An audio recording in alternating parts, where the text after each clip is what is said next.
ತನು ನಿನ್ನದು ಈ ಮನ ನಿನ್ನದು ಅಂತ ಹಾಡಬೇಕಾದ್ರೆ ಒಬ್ಬನು ರೇ ಮಾಲ್ತಿಸಿದಿರವ್ರೆ ನಿಲ್ಲಿಸ್ರಿ ಹಾಡನ್ನ. ಹಾಗೆ ಹೇಳ್ತಿದ್ರ ಮುಂಚೆ?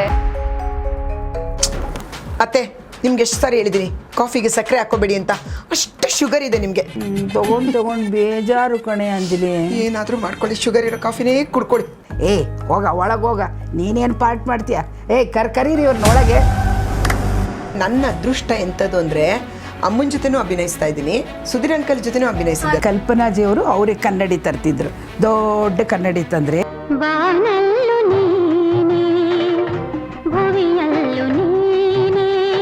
ಮೇಲೆ ಅಲ್ಲಿ ರಾಘವೇಂದ್ರ ಸ್ವಾಮಿ ಪ್ರಸನ್ನ ಓಂ ಅಂತ ಹಾಕಿ ಆಮೇಲೆ ಮೇಕಪ್ ಮೇಲೆ ಬಣ್ಣ ಹಚ್ಬೇಕು ಅವ್ರಿಗೆ. ಲವ್ವರ್ಸ್ ಆದರೆ ಈಗ ಗುಜು ಗುಜು ಗುಜು ಮಾತಾಡ್ತಿರ್ತಾರೆ. ಈಗ ನಾನು ವಯಸ್ಸಾದವಳು, ನಾನು 60 ವರ್ಷದ ಮೇಲಿದ್ದವಳು, ಇವಳಿನ್ನೂ ಚಿಕ್ಕವಳು, ಇವರಿಬ್ಬರು ಏನು ಮಾತಾಡ್ತಿರ್ತಾರೆ? ಇಲ್ಲ ಇದನ್ನು ಎದುರಿಸಲೇಬೇಕೆಂದು ಧೀರ ನಿರ್ಧಾರ ಕೈಗೊಂಡ ನನ್ನ ಮಗ ನನಗಂದ ಮಾತು ಹೌದು ಲಕ್ಷ್ಮಣ.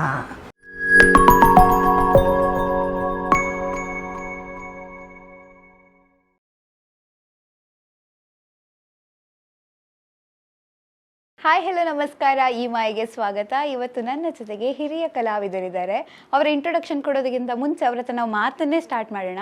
ನಮಸ್ತೆ ಮೇಡಮ್. ನಮಸ್ತೆ. ಹೇಗಿದ್ದೀರಾ? ಚೆನ್ನಾಗಿದ್ದೀನಪ್ಪ. ನಾನು ಹೇಳಿದೆ ಇಬ್ರು ಹಿರಿಯ ಕಲಾವಿದರು ನಮ್ಮ ಜೊತೆಗಿದ್ದಾರೆ ಅಂತ, ಬಟ್ ನಿಮ್ಗೆ ಡೌಟ್ ಆಗ್ತಿಲ್ವಾ ಇವ್ರು ಯಾರು ಹಿರಿಯ ಕಲಾವಿದರು ಅಂತ? ಮತ್ತೆ ಇವರು ಹಿರಿಯ ಕಲಾವಿದ್ರೇ ಅಲ್ಲ, ಅವ್ರು ಯಂಗ್ ಅಂಡ್ ಎನರ್ಜೆಟಿಕ್ ತರ. ಅದ್ ನಿಜ ಅಲ್ವಾ? ಹಿರಿಯ ಅಂತ ಹೇಳಂಗಿಲ್ಲ, ಸೀನಿಯರ್ ಮೋಸ್ಟ್ ಅನ್ಬೇಕು. ಹಿರಿಯ ಅಂತ ಹೇಳಂಗಿಲ್ಲ.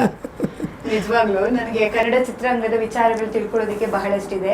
ಕನ್ನಡದ ಚಿತ್ರರಂಗ ಜೊತೆಗೆ ಆವಾಗ ಹೇಗಿತ್ತು ಇವಾಗ ಹೇಗಿದೆ ಅನ್ನುವಂಥ ಕ್ಯೂರಿಯಾಸಿಟಿ ಇದೆ. ಜೊತೆಗೆ ಅದನ್ನ ಸಮರ್ಥವಾಗಿ ನಂಗೆ ತಿಳಿಸ್ಕೊಡ್ಬೇಕು ಅಂತ ಹೇಳಿದ್ರೆ ಆ 2 ಯುಗವನ್ನ ಕೂಡ ನೋಡಿರೋರು ಬೇಕಾಗತ್ತಲ್ವಾ. ಅವರನ್ನೇ ನಾನು ಕರ್ಕೊಂಡು ಬಂದಿದ್ದೀನಿ. ಸೊ ಯಂಗ್ ಅಂಡ್ ಎನರ್ಜೆಟಿಕ್ ಇರುವಂತಹ ನಮ್ಮ ಅಲ್ವಾ, ಅದಿಜ ಅಲ್ವಾ? ನಿಜವಾಗ್ಲೂ ಆ ಎನರ್ಜಿ, ಆ ವೈಬ್ ಕೊಡ್ತಾ ಇರುವಂತಹ ಇಬ್ಬರು ಕಲಾವಿದರನ್ನ ನಮ್ಮ ಕಾರ್ಯಕ್ರಮಕ್ಕೆ ಸ್ವಾಗತಿಸೋಣ ಅಂತ ಹೇಳ್ತಾ, ಮೊದಲನೆಯದಾಗಿ ಮಾಲತಿ ಸುಧೀರ್ ಮ್ಯಾಮ್ ನಮ್ಮ ಕಾರ್ಯಕ್ರಮಕ್ಕೆ ಬಂದಿದ್ದಾರೆ. ಆ ಹೆಸರು ಕೇಳಿದಾಗ್ಲೇ, ಅವ್ರ ಪಕ್ಕದಲ್ಲಿರುವಂತ ಹೆಸರು ಕೇಳಿದಾಗ ಇನ್ನಷ್ಟು ನಮ್ಗೆ ಹುಮ್ಮಸ್ಸು ಜಾಸ್ತಿ ಬರುತ್ತೆ. ಓ, ಸುಧೀರ್ ಸರ್ ವೈಫ್ ಅಲ್ವಾ ಅಂತ. ಖಂಡಿತ, ಯಾಕಂದ್ರೆ ನಮ್ಮ ಯಂಗ್ಸ್ಟರ್ಸ್ ಗಳಿಗೆ ನಾವು ಹಾಗೆ ಪರಿಚಯ ಮಾಡಿದ್ರೆ ಜಾಸ್ತಿ ಪರಿಚಯ ಆಗ್ತಾರೆ. ಅದ್ರ ಜೊತೆಗೆ ನಟನೆ, ಅದರಲ್ಲೂ ಅವ್ರ ನೃತ್ಯಗಾರಿಕೆಯಲ್ಲಿ ತುಂಬಾನೇ ಫೇಮಸ್. ಅವ್ರು ಸೆಲೆಕ್ಟ್ ಆಗಿದ್ದೇ ನಟನೆಗೆ ಅವರ ಡ್ಯಾನ್ಸ್ ಮೂಲಕ, ಹಾಗಾಗಿ ಅದಕ್ಕೆ ಅವರು ಫೇಮಸ್. ಜೊತೆಗೆ ಈಗ ಸೀರಿಯಲ್ಗಳ ಮೂಲಕ ನಮ್ಮೆಲ್ಲರನ್ನ ಕಲಾ ಸೇವೆ ಮಾಡ್ತಾ ನಮ್ಮ ಮನಸ್ಸನ್ನ ಮುದಗೊಳಿಸ್ತಾ ಇರುವಂತಹ ಮಾಲತಿ ಸುಧೀರ್ ಮೇಡಮ್ ಅವರನ್ನ ಕಾರ್ಯಕ್ರಮಕ್ಕೆ ಸ್ವಾಗತಿಸ್ತಾ ಇದ್ದೀವಿ. ನಮಸ್ತೆ. ನಮಸ್ತೆ ಅಮ್ಮ. ಖುಷಿ ಆಯ್ತು ನೀವು ಬಂದಿರೋದು ನಮ್ಮ ಕಾರ್ಯಕ್ರಮಕ್ಕೆ. ನೀವು ನೆನಪು ಮಾಡಿಕೊಂಡು ನನ್ನನ್ನು ಗುರುತಿಸಿ ಕರೆದ್ರಲ್ಲ, ನಿಮಗೆ ನನ್ನ ಧನ್ಯವಾದಗಳು. ಇದು ದೊಡ್ಡ ಮಾತು ನೋಡಿ. ಅದಕ್ಕೆ ಹೇಳೋದು, ಕಲಾ ಸೇವೆ ಯಾರೆಲ್ಲ ಮಾಡ್ತಾರಲ್ಲ ಅವರು ಯಾವತ್ತೂ ಅಷ್ಟು ಡೌನ್ ಟು ಅರ್ತ್ ಇದ್ದಾರೆ ಅಂತ. ಈಗ ಅವ್ರ ಜೊತೆ ಮತ್ತೊಬ್ಬ down to earth, very humble person. ನಾನು ಯಾವತ್ತು ಫೋನ್ ಮಾಡಿದ್ರು ಹೇಳಿ ಅಮ್ಮ ಅಂತ ನೆನಪಿದ್ರು. ನಂಗೆ ಯಾವತ್ತೂ ಇರಿಟೇಟ್ ಮಾಡಿಲ್ಲ.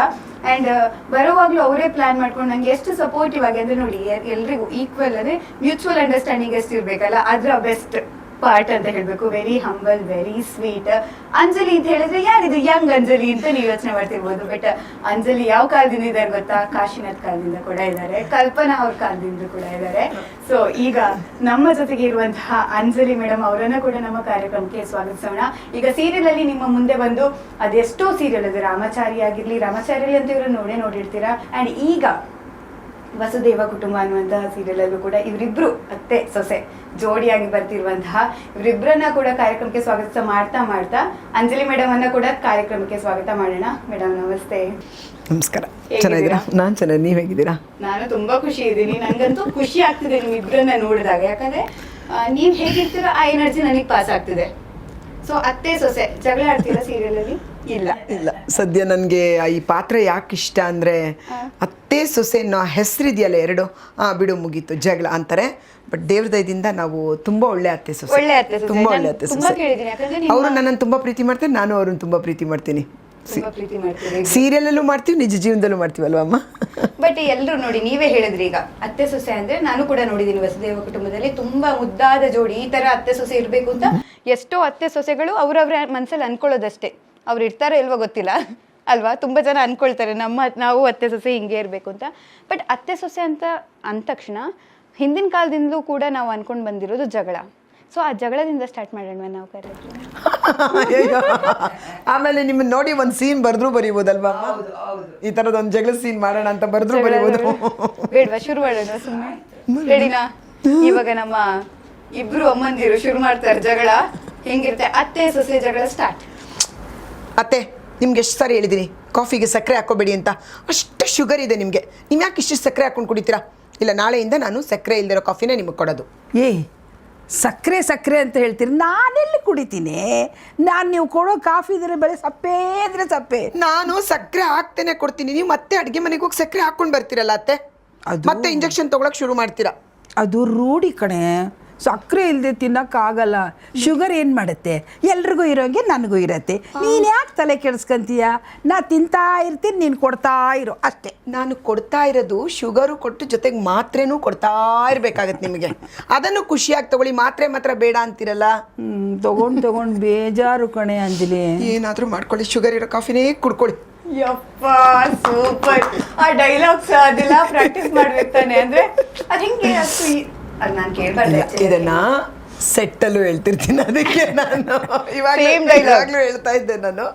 ಅಮ್ಮ ಸ್ವಲ್ಪ ಸುಸ್ತಂದ ತಕ್ಷಣ ಅಮ್ಮ ಸಕ್ಕರೆ ಹಾಕೋಬಿಡಿ ಅಮ್ಮ ಪ್ಲೀಸ್ ಅಮ್ಮ ಬೆಲ್ಲ ಹಾಕೊಳ್ಳಿ ಒಂಚೂರು, ಅಮ್ಮ ನೀವು ಬ್ಲ್ಯಾಕ್ ಕಾಫಿ ಕುಡೀರಿ ಅಂತ ಹೇಳ್ತಾ ಇರ್ತೀನಿ. ಆಮೇಲೆ ಸೀನಲ್ಲಿ ಇದೆ ಇದು, ಇವಾಗ ನಾವೇನು ಹೇಳಿದ್ವಲ್ಲ ಇಬ್ರು, ಇದು ನಮ್ಮ ಸೀನಲ್ಲಿ ವಸುದೇವ ಕುಟುಂಬದಲ್ಲಿ ಈ ಸೀನ್ ಇದೆ.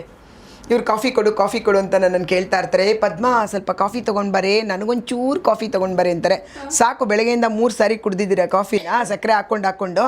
ಆಮೇಲೆ ಮಾತಾಡ್ತಾರೆ, ಪದ್ಮ ಮಾತ್ರೆ ಕೊಡೆ ಅಂತ ನನಗೆ ಪ್ರಾಣ ತಿನ್ನಬೇಡಿ, ನಾನಂತೂ ಕೊಡಲ್ಲ ನಿಮಗೆ ಅಂತ ಹೇಳ್ತಾ ಇರ್ತೀನಿ. ಒಂಚೂರು ಕೊಟ್ಬಿಡೆ ಪದ್ಮ. ಇದು ನಮ್ಮ ಸೀನಲ್ಲೇ ಇದೆ. ಇದು ಬೆಸ್ಟ್ ಅಲ್ವಾ? ಯಾಕಂದ್ರೆ ಆ ಸೀನನ್ನೇ ನೀವೀಗ ಆ್ಯಕ್ಟ್ ಮಾಡಿ ಕೂಡ ನಮಗೆ ತೋರಿಸಿದ್ರಿ. ಬಟ್ ಅಮ್ಮ ನೀವು ಹೇಳಿ, ಈ ಸೀರಿಯಲ್ ಅಂತ ಅಂದ ತಕ್ಷಣ ಇವಾಗ ತುಂಬ ನನಗೇನು ಅನ್ಸುತ್ತೆ, ಸೀರಿಯಲ್ ನೋಡಿದ ತಕ್ಷಣ ಅದೇ ಕತೆ ಅಂತ. ನಿಮಗೂ ಕೂಡ ಆ್ಯಕ್ಟ್ ಮಾಡುವಾಗ ಹಾಗೆ ಅನ್ಸುತ್ತಾ? ನಮಗೇನು ಅನ್ಸಲ್ಲಪ್ಪ, ನಮ್ಗೆ ಈಸಿ ಅನಿಸುತ್ತೆ. ಏನು ಗೊತ್ತಾ, ನಟನೆ ಅನ್ನೋದು ದೈವದತ್ತವಾಗಿ ಬರಬೇಕು, ಹಾಗೆ ಬರೋದಲ್ಲ, ಕಲ್ತು ಬರೋದಲ್ಲ, ಅಥವಾ ಯಾರೋ ಹೇಳ್ಕೊಟ್ರೆ ಬರೋದಲ್ಲ.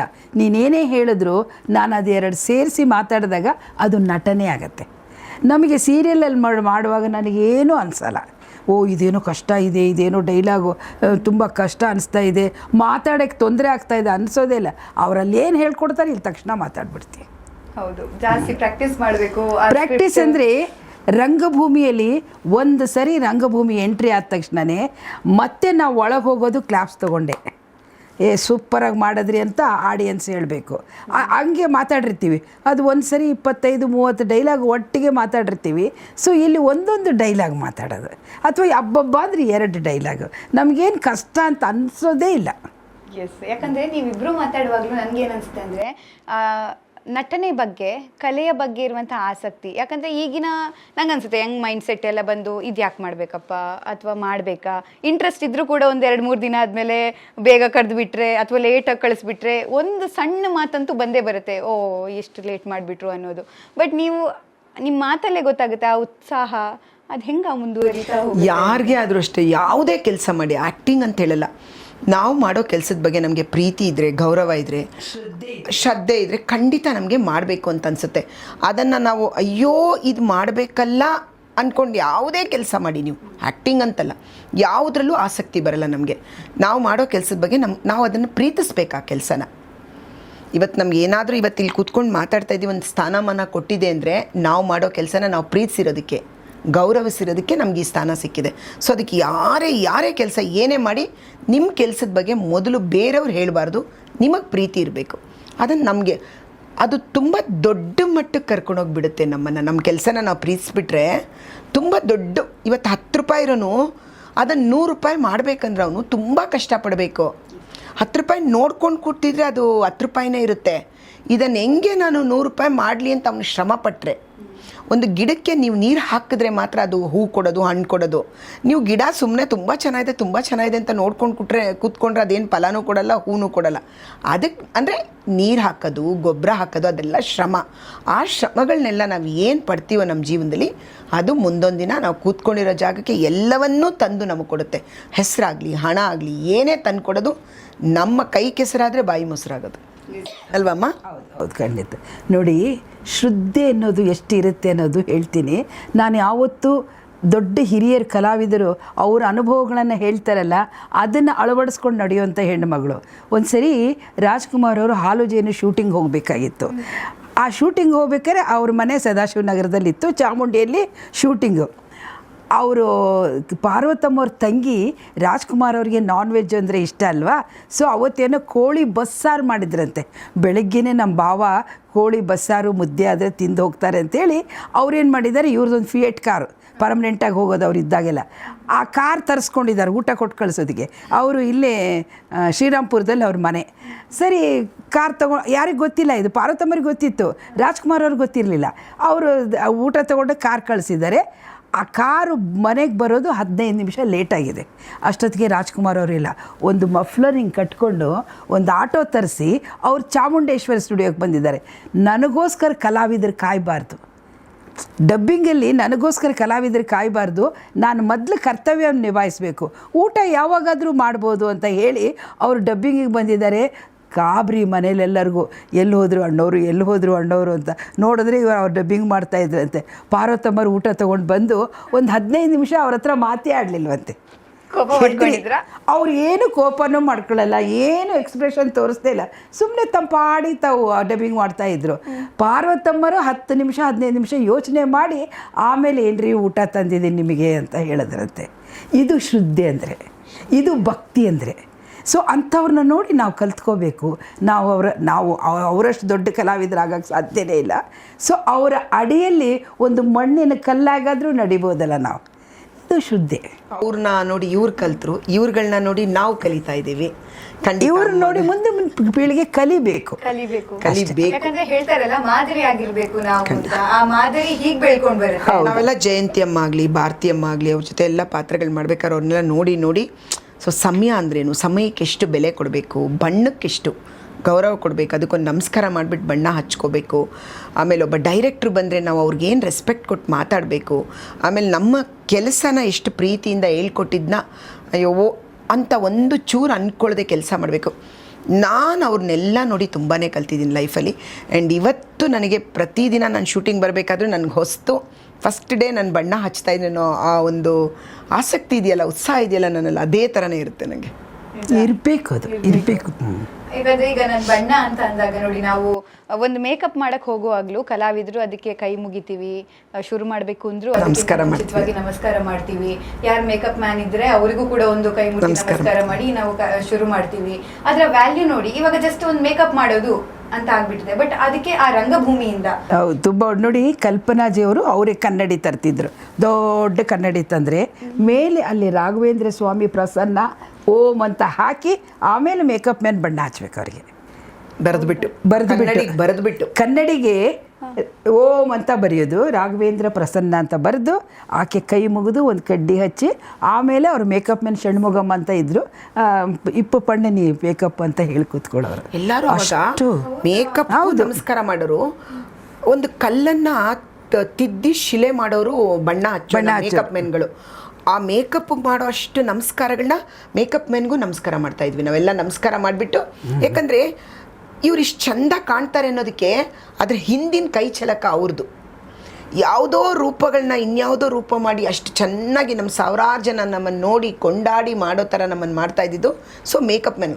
ಅವರೊಂದು ಶಿಲ್ಪಿ, ಒಂದು ಕಲ್ಲನ್ನು ಕೆತ್ತೋ ಶಿಲ್ಪಿ. ಸುಧೀರ್ ಅವರು ಅವ್ರಿಗೆ ರಾಘವೇಂದ್ರ ಸ್ವಾಮಿ ಅಂತ, ಅವ್ರು ರಾಘವೇಂದ್ರ ಭಕ್ತರಲ್ಲ, ರಾಘವೇಂದ್ರ ಸ್ವಾಮಿ ಬರೆದು ಅವರಿಗೆ ಮೊದಲು ಯಾರು ಬಣ್ಣ ಹಚ್ಚಿದ್ರಲ್ಲ ಬಸವಣ್ಣಪ್ಪ ಅಂತ ಹೇಳಿ ಅವ್ರು ಬಣ್ಣ ಹಚ್ಚಿದ್ದು, ಅವ್ರ ಹೆಸರು ಬಿ ಅಂತ ಬರೆದು ಆ ಬಿ ಅನ್ನೋದಕ್ಕೆ 9 ಸರಿ ನಮಸ್ಕಾರ ಮಾಡೋದು. ಎಷ್ಟೊತ್ತು ನಮಸ್ಕಾರ ಮಾಡ್ತಾರೆ ಇವರು ಅಂತ ನಮಗೆ ಸಿಟ್ಟು ಬರ್ತಾ ಇರ್ತಿತ್ತು.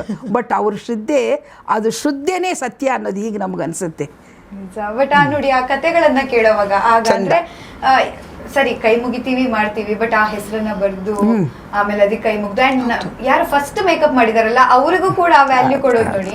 ಮತ್ ನಾವ್ ಯಾವಾಗ ಅಷ್ಟು ಹಂಬಲ್ ಆಗಿ ಗೌರವ ಕೊಡ್ತಾ ಬರ್ತೀವೋ ಅದು ನಮ್ಗೆ ಸಿಗ್ತಾ ಹೋಗುತ್ತೆ. ಅದು ಪ್ರೂವ್ ಕೂಡ ಆಗಿದೆ ಅಲ್ವಾ. ನಾವು ತಿಳ್ಕೊತಾ ಇರ್ತೀವಿ ಇವ್ರ ಬಗ್ಗೆ ಎಲ್ಲ. ಅಮ್ಮನ ಹತ್ರ ಕೂತ್ಕೊಂಡು ಅವ್ರು ಹೇಗಿದ್ರು, ಹೀಗೆ ನಾಟಕದಲ್ಲಿ ಥರ ಡೈಲಾಗ್ ತಪ್ಪಾದರೆ ನಾಟಕದಲ್ಲೆಲ್ಲ ಖುಷಿ ಆಗುತ್ತಲ್ಲ ಅದು ನೋಡ್ಬೇಕಾರೆ. ಎಲ್ಲ ಅಮ್ಮ ಹೇಳ್ದಂಗೆ ಒಂದು ಇಲ್ಲಿ 2 ಲೈನ್ ಹೇಳೋಕೆ ಇಷ್ಟು ಶ್ರಮ ಹೌದಾ ನೋಡ್ಕೊಂಡು ಹೋಗಿ ಅಲ್ಲಿ ಒಂದೊಂದು ಪೇಜ್ ಗಟ್ಟಲೆ ಹೇಳಿ ಮುಂದೆ ಇರೋ ಸಾವಿರಾರು ಜನನ ಮೆಚ್ಚಿ ಕ್ಲಾಪ್ಸ್ ತೊಗೊಂಡು ಒಳಗಡೆಗೆ ಹೋಗ್ಬೇಕಾದ್ರೆ ಅವಾಗ ನಿಜವಾದ ಕಲಾವಿದ. ಹೌದು, ನಿಜ. ಇಲ್ಲಾದ್ರೆ ಆಡಿಯನ್ಸ್ ಏನು ಹೇಳ್ತಾರೆ ಗೊತ್ತಾ, ಒಂದು ಚೂರು ಹೋಗ ಒಳಗೆ ಹೋಗ, ನೀನೇನು ಪಾರ್ಟ್ ಮಾಡ್ತೀಯ, ಕರೀರಿ ಇವ್ರನ್ನೊಳಗೆ ಅಂತ ಆಡಿಯನ್ಸೇ ಹೇಳ್ಬಿಡ್ತಾರೆ.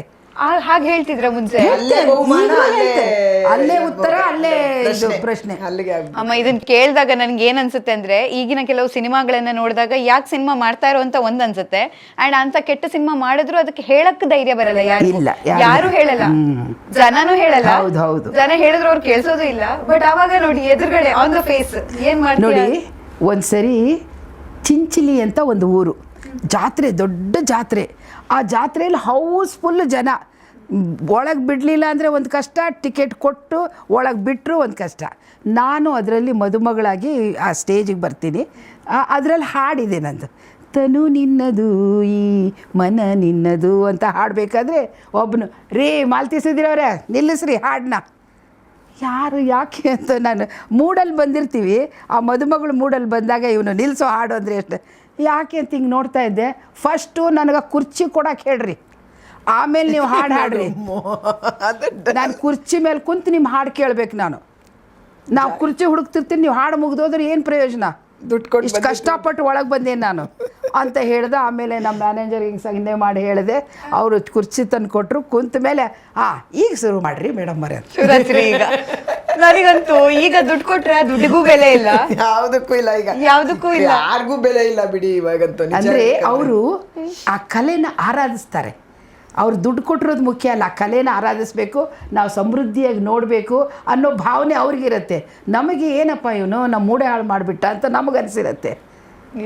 ಹಂಗೆ ಬರ್ತಾರಂತ. ನೀವು ಯಾರನ್ನೇ ನೋಡಿ ಅಮ್ಮ, ಅವತ್ತು ಯಾರು ರಂಗಭೂಮಿಯಲ್ಲಿ ಅಭಿನಯಿಸಿದಾರಲ್ಲ ಅವರೇ ದೊಡ್ಡ ದೊಡ್ಡ ಕಲಾವಿದರು, ನಿಜವಾದ ಕಲಾವಿದರಾಗಿರೋದು. ಅವರು ಒಂದು ಬಂದು ನಿಂತ್ರೇನೆ ಅವರೆಲ್ಲ ಕಾಣುತ್ತೆ. ಅವ್ರು ಬಂದು ನಡ್ಕೊಂಬಂದು ನಿಂತು ಈಗ ಒಂದು ತಿರುಗಿ ನೋಡಿದ್ರೆ ಅವರಲ್ಲಿ ಒಂದು ಅಭಿನಯ ಕಲೆ ಕಾಣುತ್ತೆ. ಅಷ್ಟು ಒಂದು ನಿಮಗೆ ಮುಖದಲ್ಲಿ ಕಾಣಬೇಕಾದ್ರೂ ಭಾವನೆಗಳೆಲ್ಲ ಅಂದರೆ ರಂಗಭೂಮಿಯಿಂದ ಬಂದಿರೋರು. ಸೊ ನಾವೆಲ್ಲ ಅದನ್ನ ಮಿಸ್ ಮಾಡ್ಕೊಂಡ್ವಿ. ಖಂಡಿತ ನಾವೆಲ್ಲ ಮಾಡಿಲ್ಲ, ನಾವು ಡೈರೆಕ್ಟು ರಂಗಕ್ಕೆ ಬಂದ್ವಿ.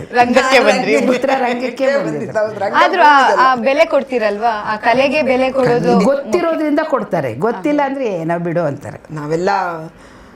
ನಾವೊಂದು ಕ್ಯಾಮ್ರಾಗೂ ನಮಸ್ಕಾರ ಮಾಡ್ತೀವಿ. ಅಮ್ಮ ಸರಸ್ವತಿ, ನಿನ್ನ ದೇಗುಲಕ್ಕೆ ಬಂದಿದ್ದೀವಮ್ಮ, ನೀನು ಇವತ್ತು ಏನೇ ಒಂದು ತಪ್ಪು ಒಪ್ಪುಗಳನ್ನ ನೀನು ಹೊಟ್ಟೆಲಿ ಹಾಕ್ಕೊಂಡು ನಮ್ಮನ್ನು ಸ್ವೀಕರಿಸ್ಬೇಕು ಅಂತ. ಏಕೆಂದರೆ ಅದು ಈ ಕಲೆ ಅನ್ನೋದು ನನ್ನ ಪ್ರಕಾರ, ನಾನೊಂದು ಆರ್ಟಿಸ್ಟ್ ಅದೇ, ನನಗೆ ಬಂದು ಆ್ಯಕ್ಟಿಂಗ್ ಮಾಡ್ತೀನಿ, ಪೇಮೆಂಟ್ ಕೊಟ್ಟು ಹೋಗ್ತೀನಿ ಅನ್ನೋದಲ್ಲ. ಅದು ದೇವರ ಆಶೀರ್ವಾದ ತೊಗೊಂಡು ಬಂದಿರೋದು ನಾವು ಕಲಾವಿದರಕ್ಕೆ. ಅಮ್ಮ ನೀವು ಒಂದು ಸರಿ ಒಂದು ಪ್ರೋಗ್ರಾಮಿಗೆ ಬಂದಾಗ ನಾನು ಹೇಳಿದ್ರಿ ಗೊತ್ತಾ, ಕಲಾವಿದ್ರೆಲ್ಲ ಗಂಧರ್ವ ಕನ್ಯರ. ತುಂಬ ಚೆನ್ನಾಗಿ ಹೇಳಿದ್ರಿ ಅಮ್ಮ ನೀವು ಅವತ್ತು ಸ್ಟೇಜ್. ನಿಜವಾಗೂ ಈಗ ನನಗೆ ಒಂದು ಸೂಳೆ ಪಾಠ ಕೊಟ್ಟರು ನಾನು ಮಾಡ್ತೀನಿ, ಒಂದು ವಿಧವೆ ಪಾಠ ಕೊಟ್ಟರು ನಾನು ಮಾಡ್ತೀನಿ, ಒಂದು ತಾಯಿ ಪಾಠ ಮಾಡಿಕೊಟ್ರು ನಾನು ಮಾಡ್ತೀನಿ. ಈ ಮೂರು ಅಭಿನಯ ನನ್ನಲ್ಲಿ ಬರಬೇಕಾದ್ರೆ ನಾವು ಯಾರಂಗಾರೆ ಸಾಮಾನ್ಯ ಮನುಷ್ಯರಂತೂ ಅಲ್ಲ. ಇದು ದೇವಲೋಕದ ಗಂಧರ್ವರೇ ಮಾಡೋಕ್ಕೆ ಸಾಧ್ಯ. ಬೇರೆ ಇವರು ಇರಬೇಕು, ನೀನು ಬಣ್ಣ ಹಚ್ಚಿರ್ಬೋದು, ಯಾರ್ಯಾರು ಬಣ್ಣ ಹಚ್ಚಿರ್ತಾರೆ ಅವರೆಲ್ಲ ಗಂಧರ್ವರೇ. ಇದು ಹೊಸ ವಿಚಾರ. ಅಮ್ಮ ನನಗೆ ಅವತ್ತು ಸ್ಟೇಜಲ್ಲಿ ಹೇಳಿದ್ರು, ಅದು ನಾನಂತೂ ಒಂದು ಕಾರ್ಯಕ್ರಮಕ್ಕೆ ಹೋದಾಗ ಅಮ್ಮ ಇದನ್ನು ಹೇಳಿದರು ನನಗೆ. ಆವಾಗ ನಾನು ಇದನ್ನು ಎಲ್ಲರಿಗೂ ಹೇಳ್ತಾ ಇರ್ತೀನಿ, ಅಮ್ಮ ನನಗೆ ಮಾಲ್ತಿ ಸುಧೀರಮ್ಮ ಇದನ್ನು ಹೇಳಿದರು ಅಂತ. ಇದನ್ನೆಲ್ಲ ಈ ಪದಗಳನ್ನ, ಇಂಥ ಶಬ್ದಗಳನ್ನೆಲ್ಲ ಆರಿಸ್ಕೋಬೇಕಿದು. ಅಪ್ಪಾಜಿ ಹೇಳಿರೋ ಮಾತು, ಸರಸ್ವತಿ ಎಲ್ಲರನ್ನೂ ಕೈ ಬೀಸಿ ಕರಿತಾಳಂತೆ, ಕೆಲವ್ರನ್ನ ಮಾತ್ರ ತಬ್ಕೊಳ್ಳೋದಂತೆ, ಇದನ್ನೆಲ್ಲ. ಆಮೇಲೆ ಅಭಿಮಾನಿಗಳು ದೇವರು ಅಂದಿದ್ದು, ಅಭಿಮಾನಿ ಸೆಲೆಬ್ರಿಟಿಗಳು, ನನ್ನ ಅಭಿಮಾನಿಗಳೇ ನನ್ನ ಸೆಲೆಬ್ರಿಟಿಗಳು, ಇದನ್ನೆಲ್ಲ ಇಂಡಸ್ಟ್ರಿಲಿ ಬರೆದಿಟ್ಕೊಳ್ಳೋ ಶಬ್ದಗಳಿವೆಲ್ಲ. ಹೌದು, ನಿರಂತರವಾಗಿ ನಮ್ಮ ಜೀವನದಲ್ಲಿ ತಗೊಂಡೋಗುವಂಥ ಒಂದು ಶಬ್ದಗಳು. ಮತ್ತು ನಾವೆಲ್ಲ ನಮ್ಮ ಇತಿಹಾಸನ ಸುವರ್ಣಾಕ್ಷರದಲ್ಲಿ ಬರೆದಿಡುವಂಥ ವ್ಯಕ್ತಿಗಳು. ನಾನೇ ಇರ್ಬೋದು, ಇನ್ನೊಬ್ಬರೇ ಇರ್ಬೋದು. ಇವತ್ತು ಮುಸ್ರಿಯವ್ರ ಬಗ್ಗೆ ನಿನಗೆ ಗೊತ್ತಿರಬೇಕು ಅಂತಂದರೆ ಅವ್ರ ಪುಸ್ತಕ ಓದಿದಾಗ ತಾನೇ. ಶರ್ಪಂಜರ ಅಯ್ಯಂಗಾರನ ಯಾರೋ ಕಲಾವಿದ ಎಲ್ಲೋ ಬಂದು ಹೋದ್ರು ಅವರು. ಆದರೆ ಅವ್ರ ವಿಷಯ ತಿಳ್ಕೊಬೇಕು ಅಂದರೆ ನೀವು ಅವ್ರು ಬರೆದಿರೋ ಪುಸ್ತಕದಲ್ಲೇ ಓದಬೇಕು. ಹಾಗೆ ನಾವು ಒಂದೊಂದು ದಿವಸ ಪುಸ್ತಕದ ಇತಿಹಾಸದ ವಸ್ತುಗಳಾಗ್ತೀವಿ. ನಾನು ಇನ್ನೊಬ್ಬರು ಕಲಾವಿದರು ಒಂದು ಇಂಟರ್ವ್ಯೂಲ್ಲಿ ಆಲಿ ಅಂತ ಇದ್ದಾರಲ್ಲ ಆರ್ಟಿಸ್ಟು, ಅವ್ರು ಹೇಳ್ತಾಯಿದ್ರು, ದೊಡ್ಡ ದೊಡ್ಡ ಕೋಟಿ ಇರೋರು, ಈ ಮೊದಲನೇ ಶ್ರೀಮಂತ, ಎರಡನೇ ಶ್ರೀಮಂತ, ಮೂರನೇ ಶ್ರೀಮಂತ ಅಂತ ಬುಕ್ಕಲ್ಲೆಲ್ಲ ನ್ಯೂಸ್ಗಳಲ್ಲಿ ಓದ್ತೀವಲ್ಲ, ಅವ್ರು ಸತ್ತೋದ್ರೆ ಅಂಥ ಶ್ರೀಮಂತಿಕೆ ಇರೋರಿಗೆ ಮಾತ್ರ ಗೊತ್ತಾಗ್ತಾರಂತೆ. ಅದೇ ಒಬ್ಬ ಕಲಾವಿದ ಸತ್ತೋದ್ರೆ ಗುಡಿಸಲು ಎಲ್ಲಿ ಸಂಧಿ ಬಂದು ಎಲ್ಲಿದೆಯೋ ಪ್ರತಿಯೊಬ್ಬರಿಗೂ ಇವತ್ತು ಒಬ್ಬ ಕಲಾವಿದ ಸತ್ತ ಅಂತ ಗೊತ್ತಾಗುತ್ತಂತೆ, ಅಂದ್ರೆ ಅವನೇ ಶ್ರೀಮಂತ ಅಂತ. ಹೌದು ಹೌದು. ಸೊ ಇದನ್ನ ಅವರು ಇಂಟರ್ವ್ಯೂ ಹೇಳಿ ಆಕ್ಚುಲಿ. ಅಂದ್ರೆ ನೋಡಿ, ಶ್ರೀಮಂತಿಕೆ ಎಲ್ಲೆಲ್ಲ ನಿರ್ಧಾರ ಆಗುತ್ತೆ ಅಂದ್ರೆ ಕೆಲವರಿಗೆ ಎಲ್ಲ ಇದ್ರೂ ಏನೂ ಇಲ್ಲ ಅಂತ ಕಳ್ಕೊಂಡಿರೋ ಭಾವ ಇರುತ್ತೆ, ಅಥವಾ ಎಲ್ಲ ಇಲ್ಲ ಅನ್ನೋದ್ರೂ ಒಂದು ಟೆನ್ಷನ್ ಇರುತ್ತೆ. ದುಡ್ಡು ಇದೆಯಾ ಇಲ್ಲ, ನೆಮ್ಮದಿ ಇದೆಯಾ ಇಲ್ಲ, ಆರೋಗ್ಯ ಇದ್ರೆ ಕೆಲವರು ಶ್ರೀಮಂತರು ಅಂತ ಅನ್ಕೊಳ್ತಾರೆ, ನೆಮ್ಮದಿ ಇದ್ರೆ ಶ್ರೀಮಂತರು ಅನ್ಕೊಳ್ತಾರೆ. ಬಟ್ ಕಲಾವಿದರು ಎಲ್ಲಾನು ಅನುಭವಿಸ್ತಾರೆ ಅಲ್ವಾ? ಆಮೇಲೆ ನಮ್ಮ ಪಾತ್ರದಲ್ಲಿ ನಮ್ಮ ಜೀವನದಲ್ಲಿ ಅಲ್ವಮ್ಮ, ಎಲ್ಲ ವಯಸ್ಸಲ್ಲಿ ತಂದೆ ತಾಯಿ ಅಕ್ಕ ತಂಗಿ ಬಂಧು ಬಳಗ ಏನೇನು ಒಂದು ಪಾತ್ರ. ಈಗ ನಾನು ನಮ್ಮ ಮನೇಲಿ ಇವಾಗ ನಮ್ಮ ಅಕ್ಕನ ಪಾತ್ರ ಮಾತ್ರ ಮಾಡೋಕ್ಕೆ, ನಾವು ಎಲ್ಲ ಪಾತ್ರಗಳನ್ನೂ ಮಾಡಿಬಿಟ್ಟು ಅನುಭವಿಸ್ಬಿಡ್ತೀವಿ ನಾವು ಜೀವನದಲ್ಲಿ. ಏನು ಈ ಥರ ತಾಯಿ ಮಾಡಬೇಕಾ, ಇವಾಗ 4 ಮಕ್ಕಳಿಗೆ ಇಲ್ಲ ಏನು ಅಜ್ಜ ಮಾಡಬೇಕಾ, ಎಲ್ಲ ದೇವ್ರು ಮಾಡಬೇಕಾ, ಪ್ರತಿ ಪಾತ್ರಗಳನ್ನೂ ಕಲಾವಿದರು ಮಾತ್ರ ಅಭಿನಯಿಸಿ ತೋರ್ಸ ಅವ್ರಿಗೆ ಬಂದ್ಬಿಡುತ್ತೆ ಅದು. ಅವರಿಗೆ ಈಗ ನಾನು ಒಂದು ನಾಟಕದಲ್ಲಿ ನಾನು ಹೆಣ್ಣು ಮಗು, ನಾನು ನೋಡಿದ್ರೆ ನಾನು ಗಂಡಸ್ ಪಾಠ ಮಾಡ್ತೀನಿ ಅಂತ ಅನಿಸುತ್ತಾ ನಿನಗೆ? ನಾನು ಪುಟ್ಟರಾಜ್ ಗವಾಯಿಗಳು ಪಾಠ ಮಾಡ್ತೀನಿ ಸ್ಟಿಲ್ ಟುಡೇ. ಇವತ್ತಿಗೂ ನಾನು ವರ್ಷಕ್ಕೊಂದ್ಸರಿ, ವರ್ಷದಲ್ಲಿ 2 ಸರಿ, ಯಾರು ತುಂಬ ಭಕ್ತಿ ಇರುತ್ತಲ್ಲ ಗದಗಿನ ಪುಟ್ಟರಾಜ ಗವಾಯಿಗಳು, ಅವರು ನನ್ನನ್ನು ಕರೆದು ನೀವು ಮಾಡಬೇಕು ಅಂದಾಗ ಹೋಗಿ ಮಾಡಿ ಬರ್ತೀನಿ. ಹಾಂ, ಈಗಲೂ ಈಗ ಜನವರಿ 14ನೇ ತಾರೀಕಿಗೆ ಒಂದು ಒಪ್ಕೊಂಡಿದ್ದೀನಿ, ಒಂದು ಮಠದಲ್ಲೇ ಮಾಡೋದು ಅದು. ಆವಾಗ ಆ ಪಾತ್ರ ಮಾಡುವಾಗ ನಾನು ಗಂಡಸಲ್ಲ ಏನಲ್ಲ, ಆ ಪುಟ್ಟರಾಜ್ ಗವಾಯಿಗಳು ನನ್ನಲ್ಲಿ ಲೀನ್ ಆಗ್ತಾರಲ್ಲ, ನನ್ನ ಕಣ್ಣು ಮುಚ್ಕೊಂಡೇ ಪಾತ್ರ ಮಾಡೋದು.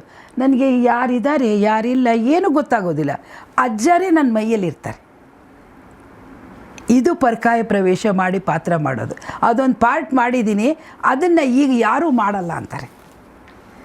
ಮಾಲತಿ ಅಮ್ಮ ಮಾಡಿದರೆ ನಾವು ಮಾಡಲ್ಲ, ಮಾಲತಿ ಅಮ್ಮ ಮಾಡಿದರೆ ನಾವು ಮಾಡಲ್ಲ ಅಂತಾರೆ.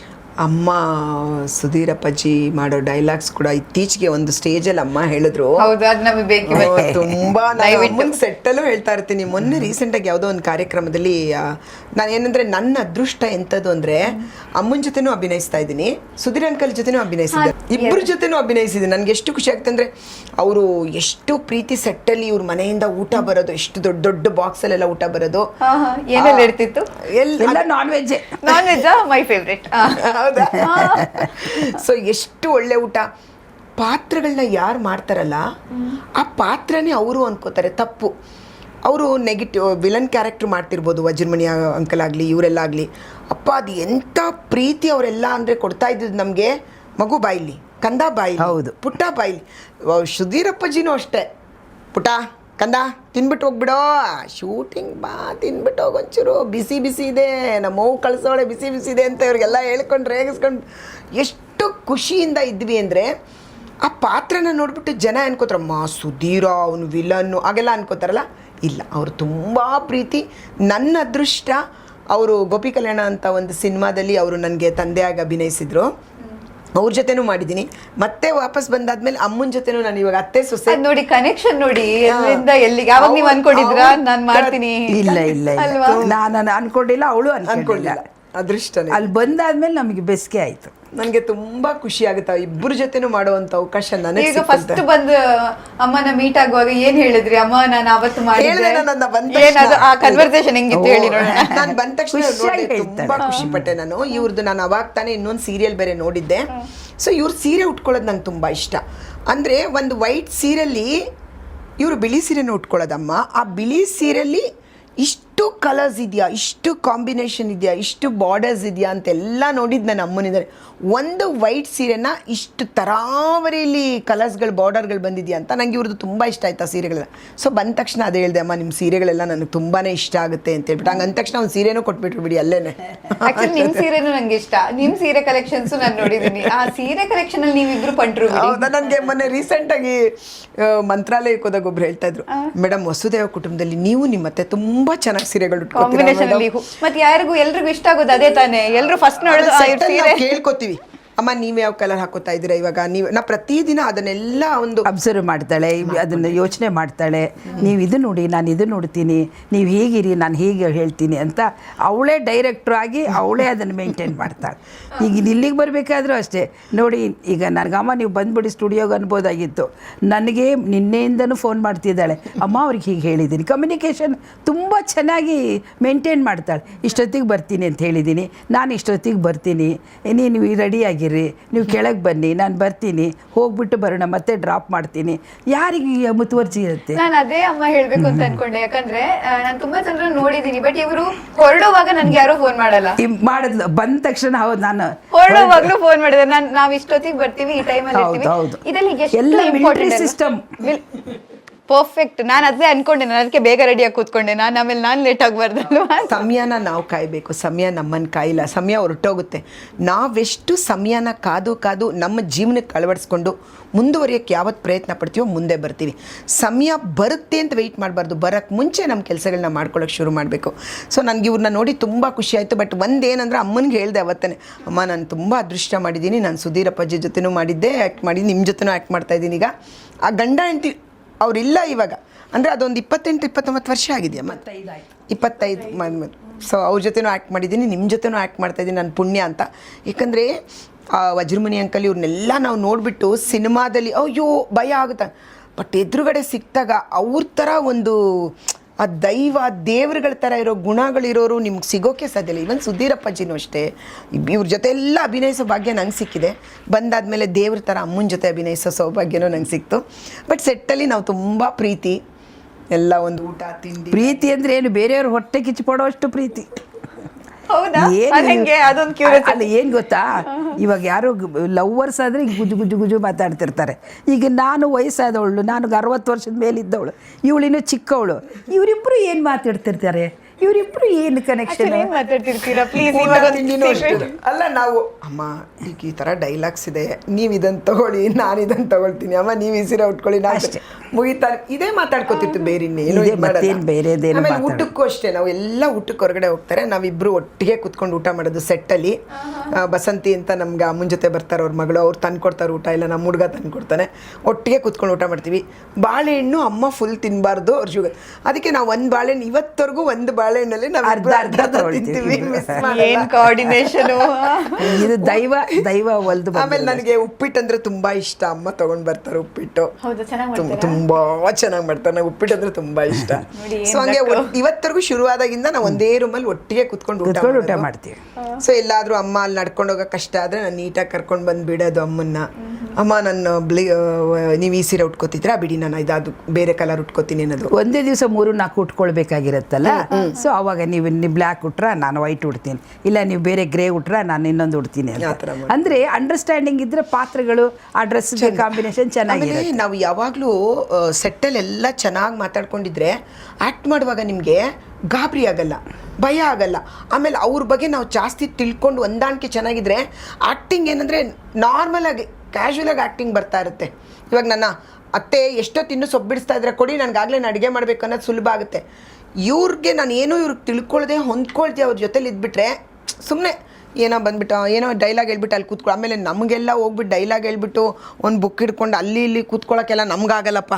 ನಮಗೆ ಮುಗಿದ ತಕ್ಷಣ ನೋಡಮ್ಮ ಇನ್ನೊಂದು ಸೀನ್ ಇದೆಯಂತೆ, ಅಮ್ಮ ಇವಾಗ ಕಾಸ್ಟ್ಯೂಮ್ ಚೇಂಜ್ ಮಾಡಬೇಕು, ಬನ್ನಿ ಅಮ್ಮ ಮಾಡ್ಕೊಂಬ ಅಂದರೆ ತುಂಬ ನಾವು ಅನುಭವಿಸ್ತೀವಿ ಸೆಟ್ಟಲ್ಲಿ ಆ್ಯಕ್ಚುಲಿ. ಆಮೇಲೆ ಖುಷಿ ಪಡ್ತೀವಿ ಅಲ್ವಾ ಅಮ್ಮ. 2 ದಿನ ನಮ್ಗೆ ಶೂಟಿಂಗ್ ಇಲ್ಲ ಅಂದರೆ ಫೋನ್ ಮಾಡ್ತೀನಿ, ಅಮ್ಮ ನಾಡಿದ್ದು ಶೂಟಿಂಗ್ ಇದೆಯಾ ಅಂತ. ಅಮ್ಮ ಡೇಟ್ ಕೇಳ್ಬೇಕಾದ್ರೆ ನನಗೆ ಹೇಳ್ತಾರೆ, ನಿಂಗೆ ಡೇಟ್ ಕೇಳೋದೇ ಇಲ್ಲ, ಯಾರನ್ನ ಇವ್ರನ್ನೇ ಕೇಳೋದು, ಇವರೇ ನಮ್ಮ ಮ್ಯಾನೇಜರು. ಒಳ್ಳೆ ಮ್ಯಾನೇಜರ್ ಕರೆಕ್ಟಾಗಿ ಹೇಳ್ತಾಳೆ, ಅಮ್ಮ ನಾಳೆ ಇಲ್ಲ ನಾಡಿದ್ದಿದೆ, ನನಗೆ ರಿಲ್ಯಾಕ್ಸ್ ಆಗುತ್ತೆ.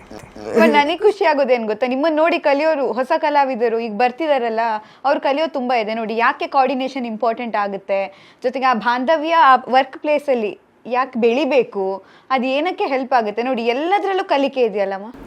ಈಗ ನನ್ಗೆ ಅಷ್ಟು ಕಂಫರ್ಟೇಬಲ್ ಇದೆ ಅಂದರೆ ಅವ್ರ ಗುಣ ಹಂಗಿದೆ, ಅವ್ರ ಗುಣ ಹಂಗಿರೋದಕ್ಕೆ. ಆಮೇಲೆ 2 ಕೈಯಿಂದನೂ ಚಪ್ಪಾಳೆ ಆಗುತ್ತೆ. ಒಂದು ಕಡೆಯಿಂದ ನಾನು ಕೊಟ್ಟಿದ್ದ ಪ್ರೀತಿಗೆ ಅವ್ರು ಇನ್ನೂ ಜಾಸ್ತಿ ಸೇರಿಸ್ಕೊಟ್ಟಿದ್ದಾರೆ. ಅದಕ್ಕೆ ನನಗೆ ಇದನ್ನೆಲ್ಲ ಹೇಳಬೇಕು, ಮಾತಾಡಬೇಕು. ನಂಗೆ ಶೂಟಿಂಗ್ ನನಗೆ ಏನಾದ್ರು ಫಸ್ಟ್ ಫೋನ್ ಮಾಡಿಬಿಟ್ಟು ನಾಳೆ ಶೂಟ್ ಇಲ್ಲ ಅಂದರೆ ಅಮ್ಮನಿಗೆ ಇಮಿಡಿಯೇಟ್ ಹೇಳ್ತೀನಿ, ಅಮ್ಮ ನಾಳೆ ಶೂಟಿಂಗ್ ಇಲ್ವಂತೆ, ನಿಮ್ಗೆ ಮಾಡಿಲ್ವಾ ಇನ್ನೂ ತಲೆ ಕೆಡಿಸ್ಕೊಬೇಡಿ, ಆರಾಮಾಗಿ ಹೋಗಿ ಬನ್ನಿ, ನೀವು ಶೂಟಿಂಗ್ ಇಲ್ವಂತೆ, ನಾಡಿದ್ದಿದೆಯಂತೆ. ಆಮೇಲೆ ನಾನು ನನ್ನ ಕಾರಲ್ಲೇ ಹೋಗೋದು. ಕೆಲವು ಸಾರಿ ಏನಾದ್ರು ಪ್ರೊಡಕ್ಷನ್ ಗಾಡೀಲಿ ಹೋಗ್ಬೇಕಂದ್ರೆ ಅಮ್ಮ ನಾನು ಇಷ್ಟೊತ್ತಿಗೆ ಬರ್ತೀನಿ, ನೀವು ಇಷ್ಟೊತ್ತಿಗೆ ಬನ್ನಿ, ನೀವೇನೂ ಇದು ಮಾಡ್ಕೋಬೇಡಿ. ಅಮ್ಮನ್ನ ಡ್ರಾಪ್ ಮಾಡಿಬಿಟ್ಟೆ ಹೋಗಬೇಕು. ನಾನು ಏನಾದರೂ ಹೋಗ್ಬೇಕಾದ್ರೆ ನಾನು ಹೋಗ್ಬೇಕು, ಯಾವಾಗಲೂ ನನ್ನನ್ನು ಡ್ರಾಪ್ ಮಾಡ್ತಾರೆ. ಅಮ್ಮ ಇದ್ದಾಗ ಅಮ್ಮನ್ನ ಫಸ್ಟ್ ಡ್ರಾಪ್ ಮಾಡಿ ಅವ್ರಿಗೆ ವಯಸ್ಸು, ಆಮೇಲೆ ನಾನು ಹೋಗ್ತೀನಿ.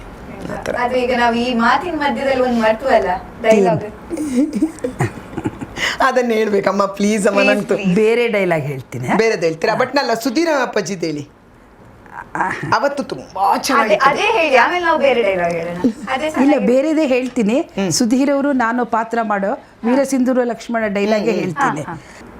ಬ್ರಿಟಿಷ್ ಸರ್ಕಾರ ಇತ್ತಲ್ಲ, ಆವಾಗ ಲಕ್ಷ್ಮಣ ದೇಶದ್ರೋಹಿ, ಅವನ್ನೆಲ್ಲರನ್ನೂ ಗುಂಪು ಕಟ್ಕೊಂಡು ಸರ್ಕಾರನ ತಮ್ಮದಂತೆ ಮಾಡ್ಕೋಬೇಕು ಅಂತ ಇದ್ದಾನೆ ಅಂತ ಹೇಳಿ ಬ್ರಿಟಿಷರಿಗೆ ಒಂದು ರೂಮರ್ ಹೋಗುತ್ತೆ. ಅವರು ಇವನನ್ನು ಹಿಡ್ಕೊಂಡು ಹೋಗ್ತಾರೆ, ಹ್ಯಾಂಗ್ ಮಾಡಬೇಕು ಇವನನ್ನು ದೇಶದ್ರೋಹಿ ಅಂತ. ಅವ್ರ ತಂಗಿ ಒಬ್ಳು ಇರ್ತಾಳೆ. ಆವಾಗಿನ ಕಾಲದಲ್ಲಿ ಈ ಬಡತನದಲ್ಲಿ ಈ ಕೆಳಮಟ್ಟದ ಜನರಿಗೆ ದೇವದಾಸಿ ಮಾಡಬೇಕು, ಕಂಪಲ್ಸರಿ. ದೇವದಾಸಿ ಅಂದರೆ ಈ ವೇಷವಾಟಿಕೆ ಮಾಡ್ತಾರಲ್ಲ, ಆ ಥರ ದೇವದಾಸಿ ಅಂತ ಅದರ ಕೈ ಮೇಲೆ ಬರೆದು ಕಳಿಸ್ತಾರೆ. ಆಕೆನ ದೇವದಾಸಿ ಮಾಡಬೇಕು, ಇವನನ್ನು ಹ್ಯಾಂಗ್ ಮಾಡಬೇಕು ಅಂತ ಹೇಳಿ ಸರ್ಕಾರ ಡಿಸಿಷನ್ ತೊಗೊಂಡಿರುತ್ತೆ. ಆವಾಗ ಅವ್ರ ತಾಯಿಗೆ ಏನಾಗಬೇಕು? ಇಬ್ಬರನ್ನೂ ಹಿಂಗೆ ಮಾಡ್ತಾರೆ ಅಂದರೆ ತಾಯಿ ಕಳಮಳೆ ಆಗುತ್ತೆ. ಆವಾಗ ಆಕೆ ಒಂದು ಡೈಲಾಗ್ ಹೇಳ್ತಾರೆ, ಮಗನ ಈ ಕಡೆ ಎಳ್ಕೊಂಡು ಹೋಗ್ತಾಳೆ, ಮಗಳನ್ನು ಈ ಕಡೆ ತೊಗೊಂಡು ಹೋಗ್ತಾರೆ, ತಾನೊಬ್ಬಳೇ ನಿಂತ್ಕೊಂಡು ಡೈಲಾಗ್ ಹೇಳ್ತಾಳೆ. ಅಯ್ಯೋ ದೇವರೇ, ಯಾವ ಜನ್ಮದಲ್ಲಿ ತಾಯಿ ಮಕ್ಕಳನ್ನು ಅಗಲಿಸಿದ್ದೇನೆಂದು ಈ ಜನ್ಮದಲ್ಲಿ ನನಗಿಂಥ ಹೀನ ಸ್ಥಿತಿಯನ್ನು ತಂದೊಡ್ಡಿದೆ. ಹುಟ್ಟಿದಾಗಿನಿಂದಲೂ ಕಷ್ಟ ಕಣ್ಣೀರುಗಳು ಸಾಲು ಸವಾಲುಗಳನ್ನು ಎದುರಿಸುತ್ತಾ ಬಂದ ನಮ್ಮಂಥ ಕೆಳವರ್ಗದ ಜನರಿಗೆ ದೇವರಿತ್ತ ಬಳುವಳಿಯೇ, ನ್ಯಾಯ ನೀತಿ ಧರ್ಮ ಅಂತ ಹೋರಾಡ್ತಿರೋ ನನ್ನ ಮಗ ಬ್ರಿಟಿಷರ ಕಣ್ಣಲ್ಲಿ ಅಪರಾಧಿಯೇ.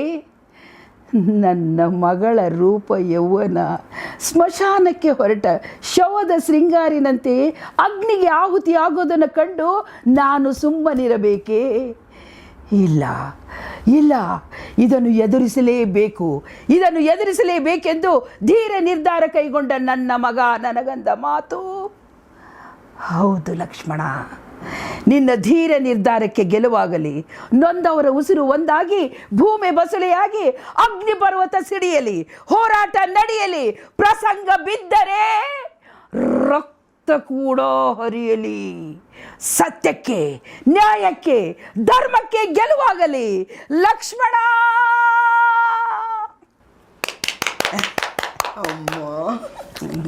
ನಿಜ, ನನ್ಗೆ ಮಾತಿಲ್ಲ. ಅವ್ರ ಕಣ್ಣಲ್ಲಿ ನೀರು ನೋಡಿ ಅವರು. ಲವ್ಲಿ ಅಮ್ಮ. ಆ ಸೈಲೆನ್ಸ್ ಅಷ್ಟೇ. ಇದನ್ನ ಮಾಡೋಕ್ಕಾಗೋದು ರಂಗ ಕಲಾವಿದರು ಮಾತ್ರ.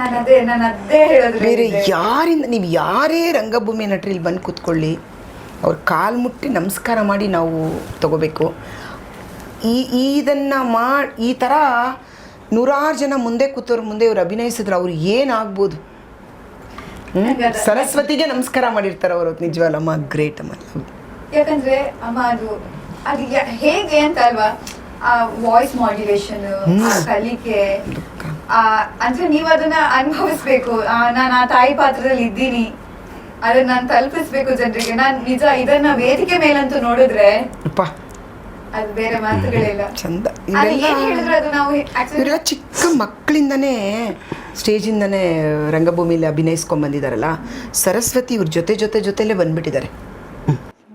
ಬಟ್ ನನಗೆ ನಾನು ಸ್ಪೀಚ್ಲೆಸ್ ಅಷ್ಟೇ. ನಾನು ಏನು ಹೇಳಿದ್ರು ಅದು ನಾನು ಹೇಳೋಕ್ಕಾಗಲ್ಲ. ಅಂದರೆ ಯಾರು ಮಾಡಲ್ವೋ ಅವ್ರು ಹೇಳಬಾರ್ದಂತೆ ಏನು. ನಮ್ಗೆ ಅದನ್ನು ಹೇಳೋಕ್ಕೆ ಅನಿಸಲ್ಲ. ಏನು ಹೇಳಿ ನಾನು ಇದಕ್ಕೆ ಅಷ್ಟೇ. ನಾನೊಬ್ಳು ಪ್ರೇಕ್ಷಕಿ, ನಾನು ಅದನ್ನು ತುಂಬ ಖುಷಿಪಟ್ಟೆ.